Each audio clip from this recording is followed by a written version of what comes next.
우리가 살고 있는 이 시대는 참 혼란스러운 시대다. 영적인 혼란기다. 이렇게 좀 볼 수가 있습니다. 우리나라를 생각해 보면 더 분명한데 조선 500년 동안 성리학적 유교 세계관을 가지고 우리는 살았습니다. 그러니까 최소한 한 지금부터 이제 500년이니까 얼마나 긴 시간이었습니까? 그리고 조금 더 생각해 보면 한 1000년 동안은 불교적 세계관을 가지고 지냈던 민족이었습니다. 그러니까 가깝게 1500년입니다. 고려 시대를 생각하고 또 조선에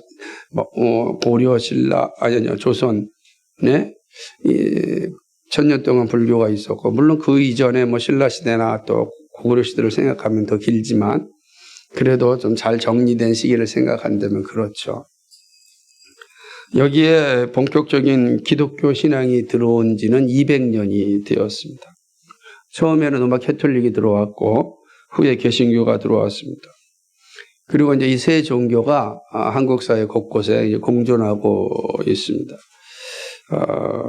여기에 또 우리나라는 전통적으로 샤머니즘이 아주 강한 나라여서 세 종교 곳곳 사이사이에 샤머니즘이 존재하고 있습니다. 그래서 우리 사회는 다종교 사회라 이 얘기합니다. 다원화된 사회이기도 하지만 또 다종교 사회가 분명합니다. 이러한 다종교 사회의 틈을 다 삐짓고 나타나는 악한 세력들이 있는데 이게 사이비 이단들이 이단들은요 이 세 종교의 요소를 다 이렇게 모아가지고 사람들을 미혹하는 일을 합니다. 그래서 어떻게 보면 저게 불교인지 저게 기독교인지 샤머니즘인지 모를 정도로 이 모습이 아주 잘 이렇게 갖춰져 있는 게 대부분 이제 이단들이라고 할 수가 있습니다. 자, 이러한 세상에 우리는 지금 현재 살고 있습니다. 그러면서 우리는 성경이 유일한 진리라고 믿고 있습니다. 자, 이러한 다종교 사회 속에서 성경이 유일한 진리라고 믿고 있는 우리들은 어떻게 살아야 하는가? 이거는 처음에 선교사들이 왔을 때부터 고민이었고, 오늘은 이 세속적 사상이 더 확산되어져 있는 시대 가운데 더 중요한 질문이 됩니다. 영적 혼합의 시대에 가장 강력한 무기는 무엇일까? 그죠? 이 시대 가운데 성경이 유일한 진리라고 믿고 있는 우리들이 어떻게 살아야 하는가? 이거는 많은 생각이 필요하고 또 묵상이 필요하고 정리가 필요한 그러한 내용이라고 생각합니다. 저는 오늘 말씀을 통하여 좀 함께 생각해보고 그 답을 좀 찾아보고 또 우리가 할 일이 무엇인지 생각해보고자 합니다. 2024년도 우리가 다시 복음으로 돌아가자라는 표어로 시작하였기 때문에 어쩌면 오늘 이 말씀이 오늘 우리에게 매우 의미심장한 또 가르침을 주고 있다 생각을 합니다. 바울은요, 이 골로새 교회에 보낸 편지를 통하여 자신이 복음의 일꾼됨을 강조합니다. 복음의 일꾼이라는 말은요, 복음의 노동자라는 의미입니다. 그죠? 그러니까 노동자라는 말이 얼마나 거룩한 표현인지 몰라요. 우리는 복음의 노동자라. 그죠? 이게 자본주의 사회에서 노동자가 아주 이렇게 천대받고 있지만 성경은 우리는 복음의 노동자라, 복음의 일꾼이라 이렇게 표현하고 있습니다. 노동 자체가 사실은 창조의 산물이기 때문에 거룩한 것입니다. 바울은 이 복음을 위하여 일하는 노동자인데 바울은 이 직분을 매우 기쁘게 여겼습니다. 근데 일꾼이라고 하는 표현은 오늘의 노동자와는 조금 다르죠. 왜냐하면 당시에는 노조가 없었단 말이에요. 당시에 일꾼은 이 노동자보다는 조금 열악한데, 얘는 주인의 말에 적극적으로 따라야 되는 그러한 존재였습니다. 그래서 주인이 집을 지으라고 하면 집을 지어야 됩니다. 근데 주인이 집을 지으라고 하는데 가게를 지으면 어떻게 되겠습니까? 그래서 일꾼이다라고 하는 것은 주인의 명령에 잘 순종하는 자다라고 하는 거죠. 그게 이제 바울의 서신 전체에 나타나 있는 모습인데, 상전을 존중하라라고 하는 표현도 다 이런 의미가 담겨져 있습니다. 맡겨진 일에 충성스럽게 감당하는 것, 그럴 때 소명을 다 하는 것입니다. 바울은 복음을 위하여 일하는 일꾼으로서 분명한 자기 정체성을 가지고 있습니다.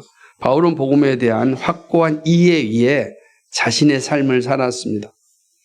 그러니까 우리가 읽은 이 본문은 복음이 무엇인지를 아주 명확하게 말씀하고 있습니다. 그래서 우리는 이 말씀을 통해서 우리 시대, 이 영적 혼란기에 우리는 어떻게 살아야 되는가, 저는 그 교훈을 찾고자 합니다. 복음은 헬라어로 유앙겔리온이죠. 우리말로 표현한다면 복된 소식, 기쁜 소식, 이런 뜻입니다. 그러니까 복음은 복된 소식이고 기쁜 소식입니다. 그렇다면 어떤 기쁜 소식일까? 그죠? 바울은 골로새에 보내는 편지를 통해서 아주 복음을 명확하게 말씀하고 있습니다. 우선 이 바울이 골로새에 보내는 이 편지의 내용을 이해하기에 앞서서 골로새가 어떤 지역인지 잠깐 생각해 보겠습니다. 골로새는 지금 없어졌습니다. 골로새 지역은. 왜냐하면 터키에 어마어마한 지진이 일어나서 고대에, 그래서 고대 도시 자체가 다 파괴가 돼가지고 도시 자체가 없고 흔적만 남아 있습니다. 그런데 이제 지금도 그 골로새 지역 옆에는 이제 아주 큰 도시가 형성이 되어져 있습니다.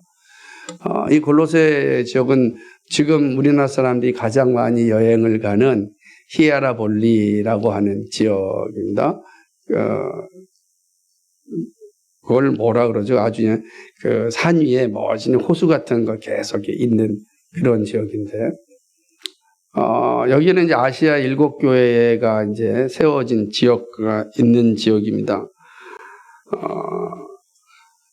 우리가 이제 요한계시록 1장을 보게 되면은 이제 에베소 교회 이렇게 있어요. 에베소 교회, 서문학 교회, 그죠? 이렇게 버가모 교회, 빌라델비아 교회, 사대 교회, 그다음 라오디게아 교회가 이렇게 있거든요.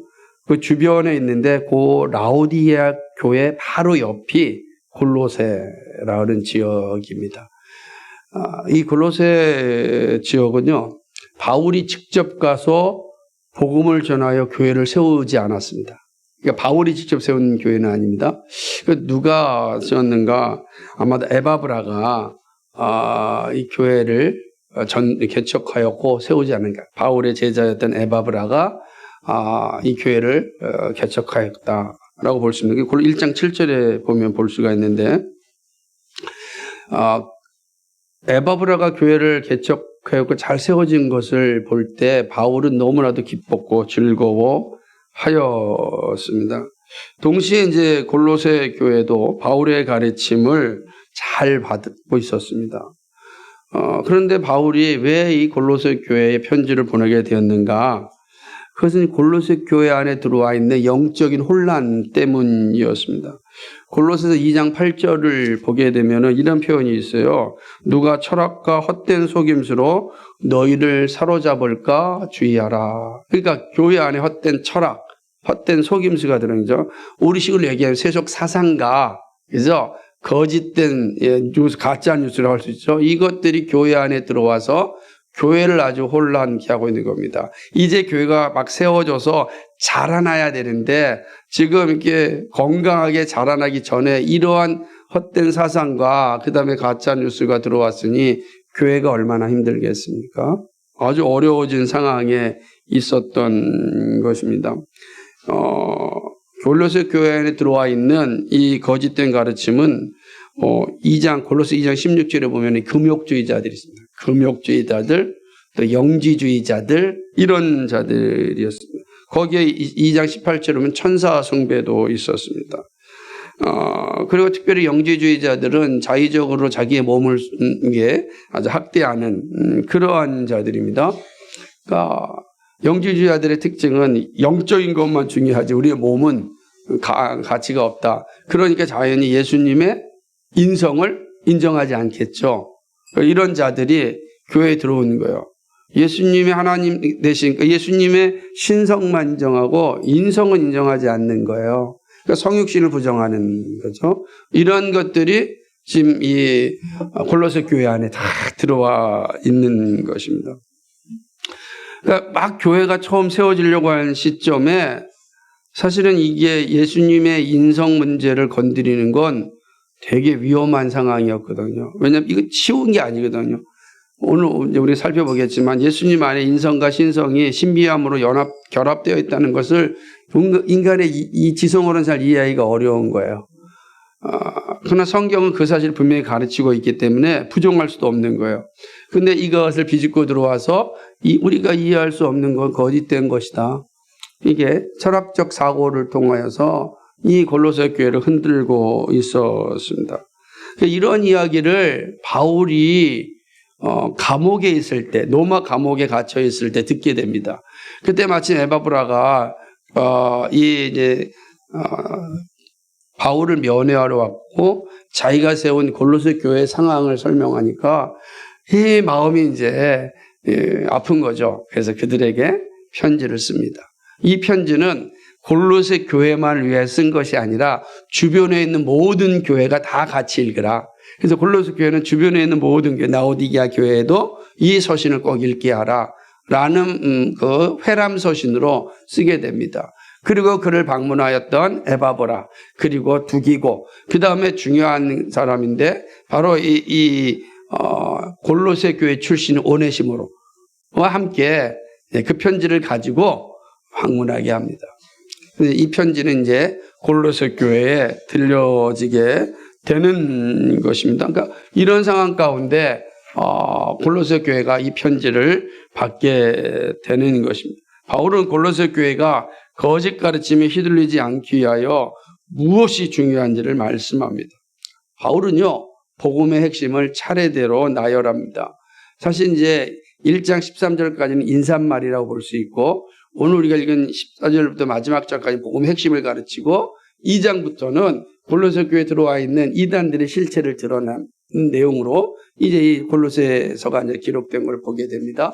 그러니까 오늘 이 14절부터 마지막 절까지 바울이 헛된 철학과 거짓된 가르침이 들어와 있는 그 교회를 향하여서 본래 주께서 우리에게 주신 기쁜 소식이 무엇인지를 하나씩 전하는 것을 보게 되는 것입니다.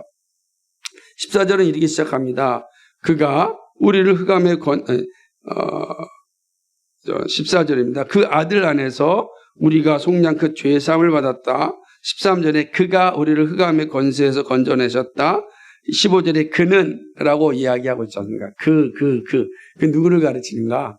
예수 그리스도를 이제 얘기하는 거예요. 그러니까 예수 그리스도를 얘기하고 이 그리스도 안에서 우리가 어떤 존재인지를 설명하는 거예요. 그러니까 복음을 설명할 때 오늘 본문은 근데 그는 바로 그리스도 안에서 이루어진 일들을 이야기하는 것입니다.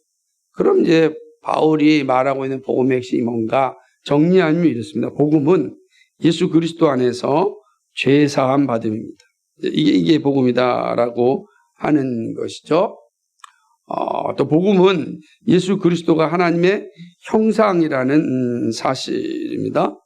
복음은 예수 그리스도가 모든 피조물보다 먼저 존재하셨다는 사실을 아는 겁니다. 복음은 만물이 다 예수 그리스도 안에 창조되었고 보이는 것들과 보이지 않는 것들이 다 예수님을 말미암아 창조되었고 예수님을 위하여 창조되었다. 그러니까 모든 창조 세계가 다 예수님으로 말미암아 창조되었고 예수님을 위하여 창조되었다. 이게 복음이다. 복음은 예수 그리스도가 몸인 교회의 머리 되십니다. 복음은 예수 그리스도가 모든 것의 근원이다. 복음은 예수 그리스도가 죽은 자 가운데 살아나신 부활의 첫 열매이다. 복음은 예수 그리스도가 만물의 으뜸이시다. 복음은 하나님께서 예수님 안에 충만함으로 거하십니다. 그러므로 예수님을 본 자는 누굴 본 거예요? 하나님을 본 겁니다. 예수님 안에 하나님이 충만하게 거하시기 때문에 그 예수님이 하나님이시다 라는 것을 이제 의미합니다. 복음은 예수 그리스도의 십자가로 화평을 이루심, 모든 만물과 화목되기를 기뻐하시는 그런 모습입니다. 그래서 복음은 바로 이루어 놀라는 은혜가 있죠. 복음은 하나님과 원수되었던 우리를 십자가의 죽으심으로 화목하게 하십니다. 복음은 예수 그리스도의 죽으심을 통하여 우리를 거룩하고 흠없고 책망할 것이 없는 자로 하나님 앞에 서게 함입니다. 그리고 복음은 우리를 하나님 나라로 인도함입니다. 그래서 13절에 보면 그가 우리를 흑암의 권세에서 건져내사 그 사랑의 아들의 나라로 옮기셨다라고 표현하고 있습니다. 복음은 이런 은혜를 우리에게 주는 것입니다.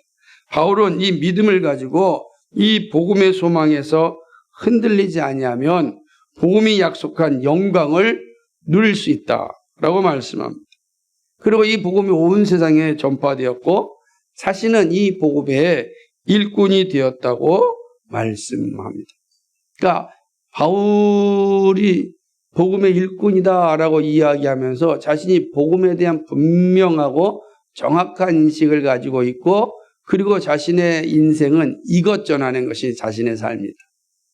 여러분 우리가 이 땅을 살아갈 때 왜 사느냐라고 질문할 때 왜 사느냐에 대해서 왜를 잘 알아야 사는 것을 말할 수 있는 것 아니겠어요? 복음의 일꾼이다라고 한 바울은 이 부분에서 분명하였습니다. 바울이 복음을 전하던 시대와 지금 우리의 시대는 시간상 차이가 있습니다. 긴 시간이 차이죠. 1세기와 21세기니까 적어도 2000년의 차이가 있는 것 아니겠습니까? 이 서신을 썼던 것이 한 AD 61년경 생각하는데 그럼 2000년의 세월이 지금 흐른 상황입니다. 문화의 발전도 다릅니다. 골로새 교회는 존재하지 않지만 우리는 교회를 세우고 있습니다. 성경에 나타난 위대한 교회들은 볼 수 없지만 우리는 거룩한 교회를 세우고 있습니다. 그 분명히 이런 차이가 있는 거죠. 그런데 같은 내용이 하나 있습니다. 그것은 뭐냐면 영적 혼돈의 의미에서는 별 차이가 없습니다. 골로새 교회가 철학과 헛됨 속임수로 교회를 힘들게 하였다면, 힘듦을 받았다면 지금은 더 세밀하고 논리화된 사상과 이론으로 교회를 허물고 있습니다. 이제 우리 다 성경의 가르침을 받지만 여러분이 학교를 가고 직장을 가게 되면 이 세상 철학에 다 함몰되지 않습니까? 하나님 주신 성의 개념을 모호하게 만들거나 혼합하여 성경과 신앙을 흔들고 있습니다. 하나님이 남자와 여자를 만들었는데 남성과 여성이라는 개념을 사회적 성으로 바꾸고 있지 않습니까? 사람들이 사회가 선호하면 그게 곧 성이라 이렇게 이야기하는 것. 정체성이 다 지금 흐려지고 있습니다. 이런 것들이 이제 우리 교회 안에 가득 들어와 있죠. 그래서 우리도 알게 모르게 이제 세대 차이가 분명히 나는데 50대 이상에서는 남자와 여자라는 표현을 쓰지만 30대 이하에서는 그런 표현 안 씁니다. 같은 공간에 살지만 젠더라는 표현을 쓰는 거죠. 그러니까 한 집안에 사는데 언어가 다르고 이해가 다르는 거죠. 교회 안에서도 마찬가지 아니겠습니까? 아주 엄청난 이 혼돈의 시기에 사실은 우리가 지금 살고 있다라고 할 수 있습니다. 이것뿐만 아니지 않습니까? 성경은 분명히 우리에게 하나님의 나라와 그 영광을 위하여 살려고 하였지만 우리는 교회당 문을 나가기만 시작하면 만몬이 우리의 주인이 되어가지고 만몬의 탐욕에 그냥 다 사로잡혀서 살아가고 있는 우리의 실존, 이 현실을 보게 됩니다. 아무리 아니라 그래도 현실을 몰라서 그래요. 이렇게 이야기하면 답이 없는 거죠. 진리가 분명해도 그 진리는 예배당 안에서만 하시고요. 예배당 밖에서는 진리는 더 이상 존재하지 않습니다. 그래서 우리가 아는 이 시대는 포스트 모더니즘이 아니라 포스트 트루스라, 진리 상실 시대라. 진리를 아예 쓰레기통에 버려라 라고 하는 시대로 살아가고 있습니다. 진리를 말하는 사람이 우스운 거예요. 진리를 말하면 우리 식으로 얘기하면 꼰대가 되는 거예요. 그러니까 아마 제가 생각할 때는 목사는 가장 완벽한 꼰대가 아닐까. 이 세상 사람들이 표현한다면 그런 시대를 사실 우리는 지금 살고 있습니다. 그러니까 이걸 잘 보면 골로새 교회의 모습이나 그리고 우리의 모습이나 무슨 차이가 있나 생각을 하게 되는 것입니다. 그러나 바울은 이야기하기를 사람의 전통과 세상의 초등학문을 따르는 것은 그것은 그리스도를 따름이 아니다 라고 이제 분명하게 말하고 있는 것을 보게 됩니다. 자, 그렇다면 오늘 말씀을 통하여 우리를 부르신 이유를 살펴보고 영적 혼란의 시대에 교회를 지키기 위하여서 무엇이 필요한지 좀 나누고자 합니다. 첫째는요, 그리스도인은 자기 시대의 복음의 일꾼이라는 사실입니다. 바울은 초대교회 복음의 일꾼으로 부름받았습니다. 험난한 상황 속에서도 세계 복음의 전도의 기초를 닦았습니다. 고난의 현장에서 교회를 세웠습니다. 복음과 함께 고난받았습니다. 그리고 복음과 함께 순교하였습니다. 바울의 피가 세계 교회를 세우는 기반이 되었습니다. 여러분, 당시에 로마는 모든 길이 로마로 통한다 그래서 로마가 전 세계의 중심이 되지 않았습니까? 그 중심에 가서 복음을 전하고 그 중심에서 순교하였습니다. 그리고 순교의 피는 로마가 깔아놓은 앞으로 가도 로마의 길을 통하여 전 세계로 다 흩어졌습니다. 그렇죠? 로마가 만드는 이 도로가 복음의 도로가 된 것입니다. 하나님께서 정말 기가 막히게 준비하셨습니다. 이런 역사가 사실은 바울에게 있었습니다. 그는 복음과 함께 살다가 주님 품 안에서 안식하고 있습니다. 주님은 바울과 함께 교회를 세우셨거든요. 그러니까 바울이 가는 곳에 늘 주님이 함께 하셨고 바울이 그의 복음을 전할 때 주님께서 그를 사용하여서 교회를 세웠습니다. 그렇게 사시다가 주님 품에 안식하고 있습니다. 자기 시대의 복음의 일꾼으로서 바울은 사명을 감당하였습니다. 우리 시대는 바울이 복음의 일꾼이 아닙니다. 바울은 더 이상 계시지 않습니다. 바울은 하나님 품 안에 계시죠. 우리 시대는 우리가 복음의 일꾼입니다.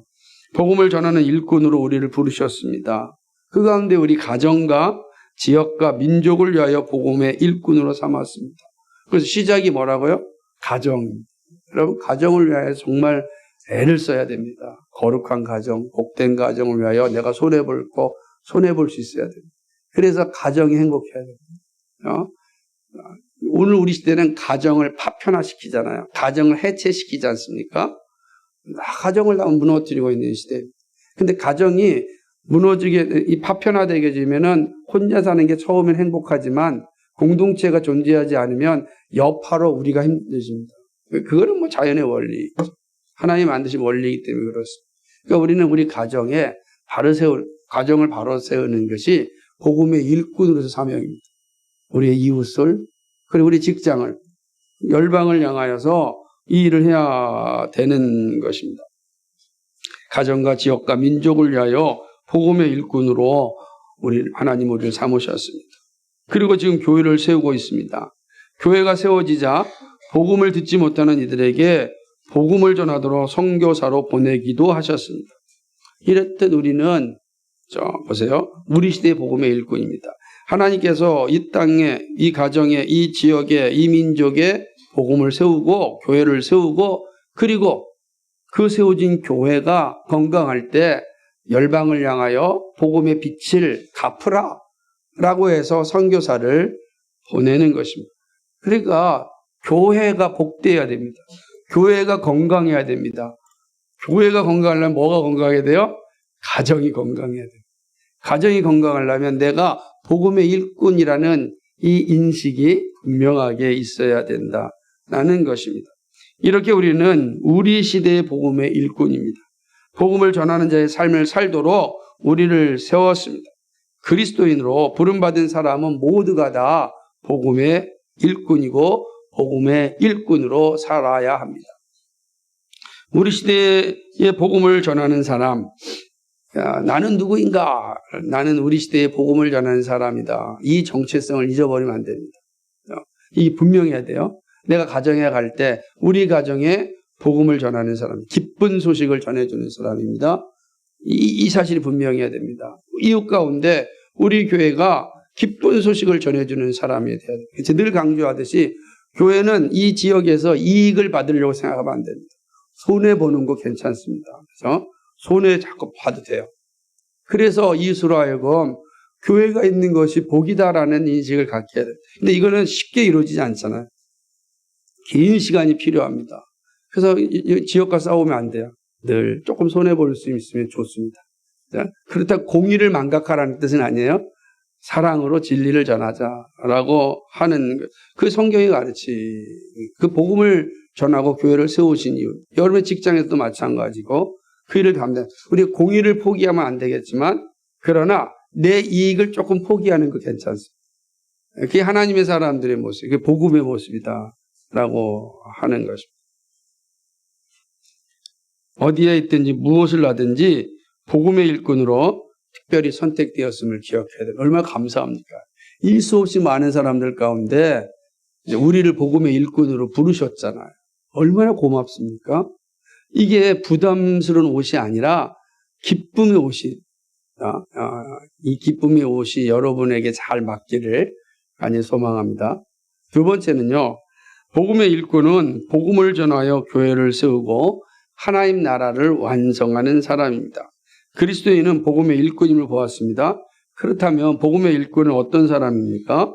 복음의 일꾼은 분명한 자기 정체성이 있습니다. 예수님이 이것을 거듭난 사람, 요한복음 3장 3절에 있는 것처럼, 또는 바울은 고린도후서 5장 17절에 말한 것처럼 새로운 피조물이라고 말합니다. 다시 말하면 복음의 일꾼에서 그리스도는 어떤 사람이냐? 거듭나고 새로운 피조물. 그러니까 거듭난 사람이요 새로운 피조물인 그리스도인은 어떤 사람인가요? 복음의 일꾼이다라고 하는 것입니다. 그렇다면 거듭나고 새로운 피조물인 복음의 일꾼이 하는 일은 무엇일까? 그건 분명하죠. 복음을 전하고 교회를 세우는 것입니다. 마태복음 28장 20절이나 사도행전 1장 8절에 있는 말씀처럼 복음을 전하고 교회를 세우는 것이 거듭나고 새로운 피조물 된 그리스도인의 삶입니다. 세워진 교회를 통하여 하나님 나라를 완성합니다. 이미 예수님이 시작하셨지만 아직 완성되지 않은 하나님 나라를 건설하는 일이 복음의 일꾼이 하는 일입니다. 교회가 세워지고 하나님의 나라를 완성하는 일은 복음을 전함으로 되어집니다. 여러분 이거 기억하셔야 돼요. 교회가 세워지는 건 다른 방법으로 세워지는 게 아닙니다. 우리가 이 지역에 섬김을 잘한다고 해서 교회가 세워진다 그러지 않아요. 그거는 교회의 본질적인 사명이지 그로 인하여 교회가 세워지진 않습니다. 그러나 세워진 교회는 반드시 그 일을 해야 되죠. 그러나 교회는 그런 것으로 세워지지 않아요. 선심으로 세워지는 게 아닙니다. 교회는 복음으로 세워집니다. 예수 그리스도의 십자가의 복음이 증거되는 곳에 예수님께서 복음을 교회를 세웁니다. 사도 바울이 가서 한 일은 복음을 전하였습니다. 그러자 예수님께서 교회를 세우셨습니다. 이게 중요한 일이 되는 것입니다. 다른 어떤 것으로도 하나님 나라가 완성되지 않습니다. 하나님의 나라의 완성은 복음으로 세워집니다. 그런데 이 복음이 교회를 통하여 선포됩니다. 교회는 복음을 선포하는 공동체입니다. 이것이 예수님이 공생애를 시작하면서 하신 첫 말씀에 나타납니다. 마가복음 1장 15절에 보면 이르시되 때가 찼고 하나님 나라가 가까웠으니 회개하고 복음을 믿으라 이렇게 이게 예수님의 첫 번째 설교란 말이에요. 그러니까 예수님의 첫 설교가 뭐냐? 복음을 믿으라. 그러니까 그 말은 뭡니까? 하나님의 나라는 복음을 증거할 때 세워진다. 복음이 우리의 심령 가운데 박혀 있을 때 교회가 세워지는 것입니다. 복음을 믿는 신자의 삶은 복음을 전하는 일입니다. 복음의 일꾼으로 사는 것이 그리스도인의 삶입니다. 복음의 일꾼은 복음을 받은 사람입니다. 복음을 받은 그리스도인은 복음을 전하는 일꾼입니다. 이것이 예수님이 보여주신 삶이고 예수님을 따라가는 우리들의 자세입니다. 그러니까 예수 믿음이 이 복음에 있다고요. 그러니까 우리가 오해하지 말아야 될 것 중에 하나가 예수 믿으면 복 받는다. 그때 그 복은 만몬이 아니라 이 복음이란 말이에요. 이 복음. 우리 복 받은 사람이에요. 이 복음을 받은 사람이다. 그러지 않으면 기독교가 샤머니즘이 돼요. 복 받으려면 저 선앙당 가야 하잖아요. 그러니까 기독교가 샤머니즘이 되지 않으려면 우리의 복음이 복음에 있다. 이 사실이 분명해야 됩니다. 여러분, 그리고 우리 삶이 좀 어렵고 힘들고 또 가난해질 수 있어도요, 그 이상한 게 아니다. 반면에 여러분 잘 되고 세상에 성공한다 할지라도 그게 뭐 하나님 엄청난 복을 받다 이런 생각하지 마시고 그게 자칫하면 죄가 돼요. 죄가 되고 자칫하면 벌이 되잖아요. 그죠? 교만의 자리에 떨어지게 되는 건 차라리 부자 되는 것보다도 그죠? 부자 되고 교만하여 지옥 가는 인생이 여러분 원하시겠습니까? 그러지 않잖아요. 우리 좀 생각을 해오며 살아야 됩니다. 그러니까 생각하면 좀 답이 좀 나와요. 그렇습니다. 복음이 증거될 때 다시 말하지만 교회가 세워지고 하나님 나라 완성됩니다. 하지만 복음이 증거되지 않으면 교회는 세워질 수 없습니다. 그러니까 교회가 세워지는 건 오직 복음이 증거될 때만 나타나는 것이죠. 그리고 하나님 나라의 완성을 바라볼 수 없습니다. 땅끝까지 이르러 전하는 것은 복음입니다. 이것이 거듭난 그리스도인, 새로운 피조물인 그리스도인이 하는 일입니다. 이 일을 위하여 일꾼으로 부르셨습니다. 복음의 일꾼은 다른 것에 기웃거릴 필요가 없습니다. 복음을 전하는 일에 집중해야 합니다. 교회가 집중할 것은 복음입니다. 복음이 말하는 것을 말하고 복음이 행하라고 하는 것을 행하는 것이 복음의 일꾼인 신자와 교회가 할 일입니다. 복음으로 교회가 세워지고 세워진 교회가 복음을 전함으로 하나님 나라가 완성됩니다. 그러니까 이 일을 위하여 우리가 복음의 일꾼으로 부름받았습니다. 이 분명한 사실을 가지고 있어야 됩니다. 다시 복음으로 돌아갈 때 이 인식이 우리한테 분명히 있어야 됩니다. 이게 분명하면 우리는 서로 차별하지도 않아요. 그러지 않겠습니까? 비교하지도 않는다고요. 우리 교회의 행복이 뭐가 있냐? 차별과 비교가 없어야 됩니다. 뭐 좋은 대학 나왔더니 좋은 직장 들어가 그 아무 의미가 없어요. 그죠? 언제까지 다니겠고 언제까지 기억하겠습니까? 복음이 우리의 자랑이고 복음이 우리의 기쁨이고 복음 안에서 우리는 하나가 되는 거예요. 마지막 세 번째는 복음이 교회와 신앙을 지키는 가장 강력한 무기다는 사실입니다. 우리 시대는 나라마다 기회가 있으면 핵폭탄을 만들려고 합니다.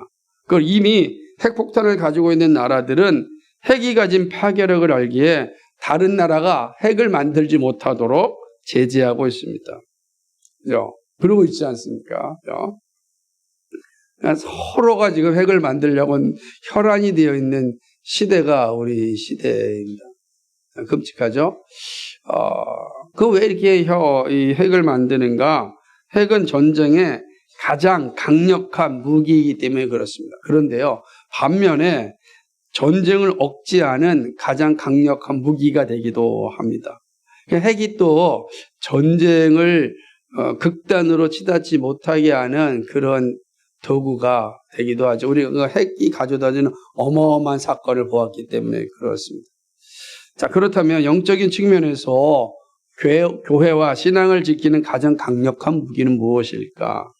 지금 교회들이요, 세속화된 이 사상에 침략당하여 정신을 못 차리고 있습니다. 그 대표적인 게 뭐냐면 주일학교가 사라지고 중고등부가 사라지고 청년들이 보이지 않는 그런 교회가 되어지고 있습니다. 왜냐, 어려서부터 이 세속화된 이 사상에 다 점령을 당해서 더 이상 교회를 통하여 얻는 진리에 관심이 없는 거예요. 진리에 관심이 없어요. 뭐만 관심이 있습니까? 자기 삶에만 관심이 있죠. 잘 먹고 잘 살고 가꾸고 누리는 것에서만 관심이 있지 삶의 진정한 목적에 대한 관심이 없습니다. 이게 지금 교회 안에도 가장 들어왔죠. 그러다 보니까 교회가 그들을 위하여서 하는 일이 뭐냐면 그들이 더 잘 먹고 잘 살고 잘 가꾸고 누리기 위하여서 격려하는 일에 아주 집중하고 있는 모습을 또 보게 됩니다. 참, 그래 어떤 면에서 참 가슴이 아파요. 지금 우리가 지금 헛된 사상과 속임수가 교회 안에 만연되어 있는데 이것과 싸워야 되는데 이 싸움을 하지 않고 지금 무엇하고 있는지 마음이 많이 아플 때가 많이 있습니다. 우리 생각해야 됩니다. 바울이 골로새 교회를 향하여서 하셨던 이 말씀 앞에 우리는 어떻게 해야 되는가라고 하는 겁니다. 세상 철학과 헛된 속임수가 교회를 파괴하고 있습니다. 교육의 목적이 모두 돈의 신인 만몬을 추종하고 있습니다. 하나님이 주신 자기 재능과 은사가 아무 쓸모가 없습니다. 신앙도 만몬의 영향을 깊이 받고 있습니다. 교회당의 크기가 신앙의 크기가 아님이 상식적임에도 불구하고 아직도 많은 사람들이 그런 미혹에 빠져 있습니다. 작은 교회 가서 봉사하고 훈련하는 거 힘드니까 큰 교회 가서 익명의 그리스도인으로 살아가는 것을 즐거워하는 것이 점점 가속화되고 있습니다. 여기에 진리를 해치하는 현대 사상과 아예 진리를 없애버리는 현대 문화가 교회를 오게 하는 발걸음을 붙잡고 있습니다. 많은 사람의 발걸음을 붙잡고 있는 것이 여기에 있습니다. 여기에 교회가 건강하고 아름답고 정직하고 그리고 윤리적으로 아름다워야 되는데 그러지 못합니다. 온갖 비리에 교회가 연루되어 있고 많은 목회자들이 그런 모습을 가진 것을 방송을 통해 나타납니다. 누가 오고 싶겠습니까? 정말 속상하죠. 안 그렇겠습니까? 제가 항상 말씀드리는 우리 정말 치열한 전쟁을 치러야 됩니다. 치열한 전쟁을. 하나님 앞에 자발적 불편을 서로가 치열하게 감당하지 않으면 반드시 탐욕에 넘어가고 맙니다. 인간 별거 아니에요. 인간 별거 아닙니다. 목사라고 뭐 대단하겠습니까? 우리 다 별거 아니라고요. 그래서 우리는 치열하게 전쟁을 치러야 됩니다. 주께서 붙잡아 주라고. 여러분이 기도해야 되고 저도 분투에 싸워야 되고 그래야만 이 세속 사상에 넘어가지 않아요. 만몬에 넘어가지 않습니다. 만몬에 넘어가지 않아요. 항상 그 선을 지키는 것이 힘들지만 그 일을 해야 됩니다. 그죠? 그러는 사이 세상은 점점 어두워지고 있습니다. 사람과의 관계도 어두워지고 자신을 향한 존중함과 거룩함도 빈약해지고 있습니다. 이러는 사이 점점 교회는 작아지고 있습니다. 신자들의 영적 자신감도 힘이 붙이고 있습니다. 예수 믿음의 자신감, 진리에 대한 확신, 세속 사상과 싸우지 못하고 있습니다. 힘이 있어야 되는데 힘이 붙이는 모습을 보게 되는 것이죠. 여러분은 직장에서 식사 시간에 자신 있게 기도하고 밥을 먹습니까? 여러분 예수 그리스도임을 자신 있게 드러내고 옛날에는 그게 아주 자신만만한 시대였는데 제가 기억나는 게 벌써 20년 넘은 건데 사람들이 식당 앞에서 기도할 때 예수님 감사합니다 이렇게 기도가 아니라 이제 인사하면서 밥 먹는 거죠. 그거라도 이게 감사한데 이제는 아예 하지도 않는 그런 시대가 아닌가. 왜요? 자신감이 없어서 그래요.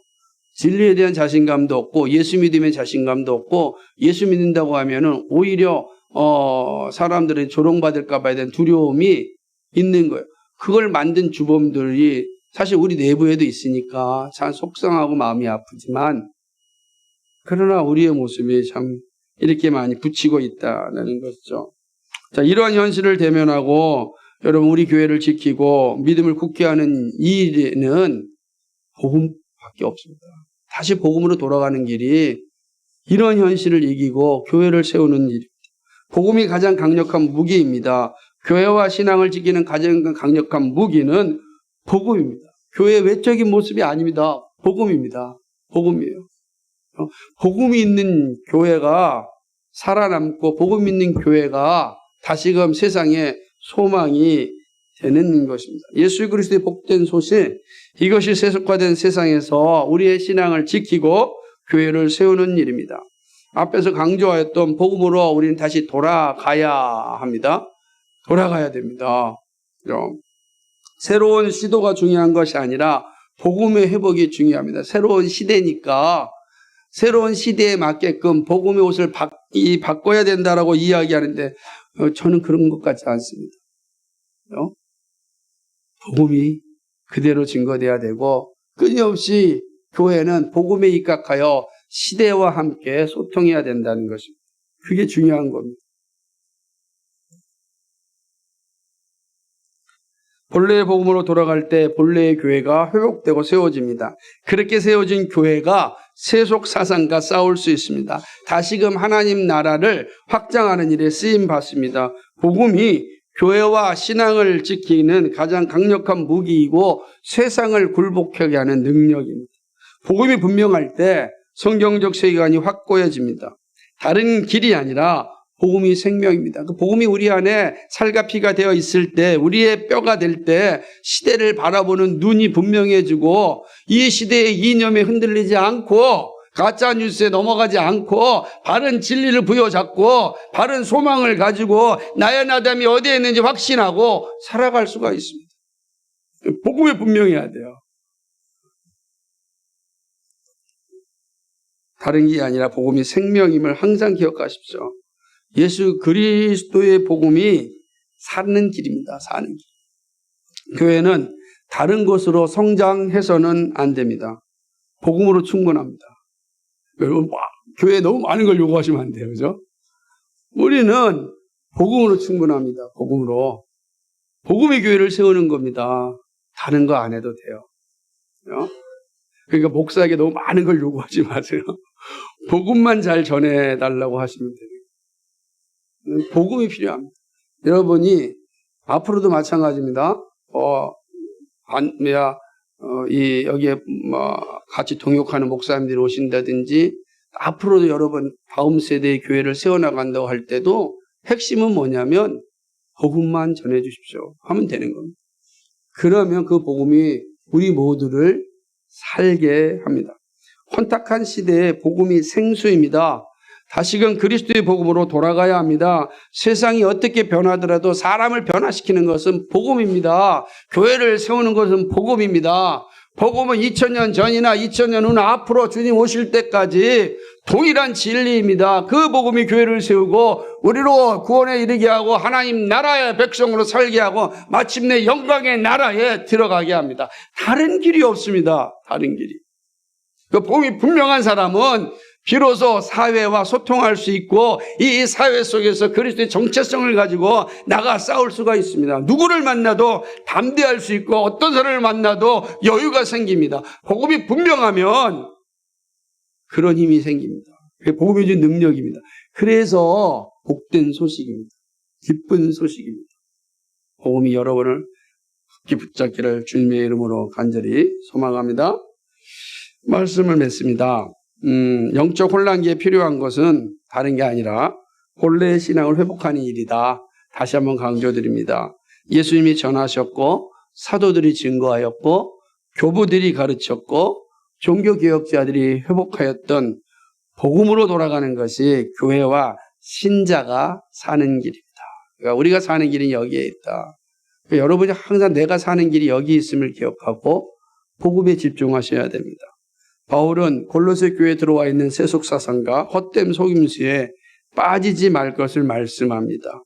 아무리 세련되고 화려하여도 그리스도의 것이 아니기 때문입니다. 다시금 바울이 증거한 복음을 기억하시길 바랍니다. 특별히 우리는 복음의 일꾼으로 부름받았음을 잊지 말아야 합니다. 분명한 자기 정체성과 소명이 확고해야 합니다. 그리고 날마다 복음을 되새기고 기억하면서 복음만으로 기뻐하고 이 복음을 전할 수 있기를 바랍니다.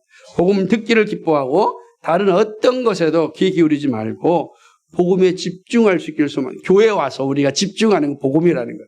이 복음에 집중하면 그것이 우리가 사는 길입니다. 복음이 생명이고 교회의 영광입니다. 다시 한번 바울이 전한 복음을 나누고 마치겠습니다. 복음은 예수 그리스도 안에서 죄 사함 받음입니다. 복음은 예수 그리스도가 하나님의 형상이라는 사실입니다. 복음은 예수 그리스도가 모든 피조물보다 먼저 존재하십니다. 복음은 만물이 다 예수 그리스도 안에서 창조됨입니다. 보이는 것들과 보이지 않는 것들이 다 예수님으로 말미암아 창조되었고 예수님을 위하여 창조되었습니다. 복음은 예수 그리스도가 몸인 교회의 머리 대심입니다. 복음은 예수 그리스도가 모든 것의 근본입니다. 복음은 예수 그리스도가 부활의 첫 열매입니다. 복음은 예수 그리스도가 만물의 으뜸입니다. 복음은 하나님께서 예수님 안에 충만하게 거하심입니다. 복음은 예수 그리스도의 십자가로 화평을 이루신 분입니다. 모든 만물과 화목되기를 기뻐하시는 분입니다. 복음은 하나님과 원수되었던 우리를 십자가의 죽으심으로 화목하게 하심입니다. 복음은 예수 그리스도의 죽으심을 통하여 우리를 거룩하고 흠없고 책망할 것이 없는 자로 하나님 앞에 서게 함입니다. 이 복음이 우리를 지배할 수 있기를 주님의 이름으로 간절히 축복합니다. 거룩하신 주님 고맙고 감사합니다. 우리에게 복된 시간을 주셔서 감사합니다. 복음의 일꾼으로 불러주셔서 복음을 전하는 자로 살게 해주셔서 감사합니다. 복음의 일꾼으로서 복음을 바르게 알고 이 복음과 함께 나의 생애를 복되게 살아갈 수 있도록 인도하여 주옵소서. 오직 빛과 소원교회는 복음만 전하는 교회 되게 하여 주옵소서. 모든 성도들은 복음에 집중하고 복음 듣기를 기뻐하고 복음을 나누는 삶이 되게 하여 주옵소서. 그리하여 복음이 주시는 그 영광을 온 성도들이 다 누리게 하여 주옵소서. 감사합니다. 예수 그리스도의 받들어 기도합나이다. 아멘.